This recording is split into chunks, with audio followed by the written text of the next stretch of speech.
বিয়ে করলেন বাংলাদেশের অন্যতম জনপ্রিয় টিকটকার, মডেল ও সফল ব্যবসায়ী নওরেন আফরোজ পিয়া, যিনি মিষ্টি হাসি ও লম্বা চুলের জাদুতে লাখো যুবকের স্বপ্নের নায়িকা হয়ে উঠেছে।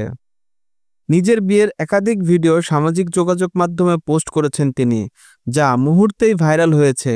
কিন্তু অনেকের মনেই প্রশ্ন, কাকে বিয়ে করেছেন নওরিন আফরোজ পিয়া? নওরিন আফরোজ পিয়া স্বামীর নাম সামিউল। তিনি একজন কন্টেন্ট ক্রিয়েটর। জনপ্রিয় ইউটিউব চ্যানেল আজাইরা লিমিটেডের একজন মেম্বার ছিলেন এই সামিউল। নারায়ণগঞ্জের সামিউল এবং দিনাজপুরের নওরিন প্রায় 4 বছর তাদের প্রেমের সম্পর্ক ছিল। অবশেষে পরিবারের সম্মতিতে তাদের 4 হাত এক হয়েছে। সো গাইস, নওরিন বিয়ে করে ফেলেছে। সো তোমাদের যাদের মন খারাপ হয়েছে তারা কমেন্ট সেকশনে জানাতে পারো। এমনই নিত্য নতুন আপডেট ভিডিও পেতে আমাদের চ্যানেলটি সাবস্ক্রাইব করতে পারো।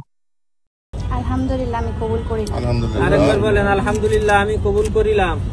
আলহামদুলিল্লাহ আমি কবুল করিলাম।